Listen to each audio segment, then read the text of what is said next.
सिंध हुकूमत पारां अवाम लाइ सफ़री सहूलतुनि बाबति अहम ख़ुशख़बरी साम्हूं अची वई। सीनियर वज़ीर शर्जील इनाम मेमन चयो आहे त कराची जे ट्रांसपोर्ट निज़ाम में वधीक इलेक्ट्रिक गाॾियूं शामिल करण जो फ़ैसिलो कयो वियो आहे। डबल डेकर बसूं पिणु हलाइण जी रिथाबंदी कई वई आहे। सीनियर वज़ीर जी सदारत ते ट्रांसपोर्ट एंड मास ट्रांज़िट खाते जो इजलास थियो आहे। इजलास में सेक्रेटरी ट्रांसपोर्ट असद ज़ामिन, सिंध मास ट्रांज़िट अथॉरिटी जे MD कमल निज़ाम भुट्टो ऐं ॿियनि आफ़ीसरनि शिरकत कई आहे। इजलास में सूबे में पब्लिक ट्रांसपोर्ट खे वधीक बहितर बणाइण, नवनि रूटनि ऐं डबल डेकर बसुनि सर्विस में वाध बाबति मुख़्तलिफ़ तजवीज़ुनि ते ग़ौर कयो वियो। इजलास दौरान सिंध मास ट्रांज़िट अथॉरिटी पारां रोड इंफ्रास्ट्रक्चर सां लाॻापियल मसइलनि बाबति आगाही ॾिनी वई आहे। सीनियर सूबाई वज़ीर शर्जील इनाम मेमन चयो, सिंध हुकूमत कराची जे अहम रोडनि ते तरजीही बुनियादुनि ते कमु करे रही आहे त जीअं अवाम खे बहितर सफ़री सहूलतूं मिली सघनि। हुन वधीक चयो, पीपल्स बस सर्विस जे रूटनि ते पेश ईंदड़ मसइलनि बाबति लाॻापियल वज़ारत सां ॻाल्हि ॿोल कई वेंदी। शर्जील इनाम मेमन चयो, कराची में ईद उल फितर खां अॻु नवां EV बस रूट शुरू कया वञनि। ख़बर वासा शेखियो नाज़रीन, सिंध हुकूमत पारां अवाम लाइ सफ़री सहूलतुनि बाबति अहम ख़ुशख़बरी साम्हूं अची वई। सीनियर वज़ीर शर्जील इनाम मेमन चयो आहे त कराची जे ट्रांसपोर्ट निज़ाम में वधीक इलेक्ट्रिक गाॾियूं शामिल करण जो फ़ैसिलो कयो वियो आहे। डबल डेकर बसूं पिणु हलाइण जी रिथाबंदी कई वई आहे। सीनियर वज़ीर जी सदारत ते ट्रांसपोर्ट एंड मास ट्रांज़िट खाते जो इजलास थियो आहे। तफ़सील मालूम कंदासीं। इमदाद सूमरा लाइन ते मौजूदु आहे। जी इमदाद, छा तफ़सील आहिनि? जी बिल्कुल मंज़र अवांखे ॿुधाईंदा हलूं त सिंध हुकूमत पारां अवाम लाइ सफ़री सहूलतुनि बाबति अहम ख़ुशख़बरी साम्हूं अची वई आहे।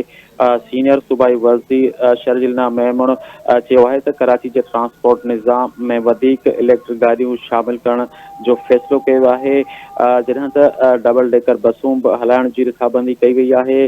सीनियर सूबाई वज़ीर शर्जील इनाम मेमन जी सदारत हेठि कुझु देरि अॻु ट्रांसपोर्ट एंड मास ट्रांज़िट खाते जो अहम इजलास थियो आहे।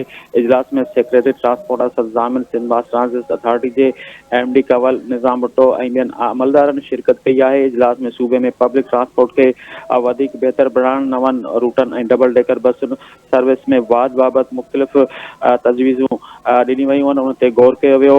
इजलास दौरान सिंध मास ट्रांज़िट अथॉरिटी पारां रोड इंफ्रास्ट्रक्चर सां लाॻापियल मसइलनि बाबति बि आगाही ॾिनी वई आहे।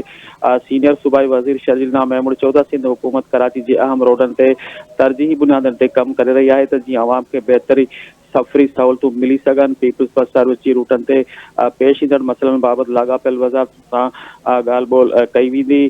सीनियर सूबाई वज़ीर शर्जील इनाम मेमन चयो त कराची में ईद उल फितर खां अॻु नवां EV बस रूट शुरू कया पिया वञनि। ईंदड़ हफ़्ते गुलशन मेमार खां टावर ताईं नओं EV बस रूट बि शुरू कयो वेंदो। सीनियर सूबाई वज़ीर वधीक चयो त सिंध जे ॿियनि ज़िलनि में बि ही सहूलतूं ईद खां पोइ मरहलेवार मुतारिफ़ कराई वेंदी, जिन में हैदराबाद, सखर, शिकारपुर, टंडोला, यार, खैरपुर ऐं ॿिया शहर शामिल आहिनि। सीनियर वज़ीर वधीक चयो त अवाम खे मयारी सस्ती माहौल दोस्त सफ़री सहूलतूं मुहैया करणु सिंध हुकूमत जी अवलिन तरजीह आहे। EV टैक्सी मनसूबे बाबति अहम अॻुभराई थी आहे। सीनियर सूबाई वज़ीर शर्जील इनाम मेमन वधीक चयो त सिंध हुकूमत अवामी सहूलत वारनि मनसूबनि खे तरजीह बुनियाद ते मुकमिल करण लाइ भरपूर क़दम खणी रही आहे। जी।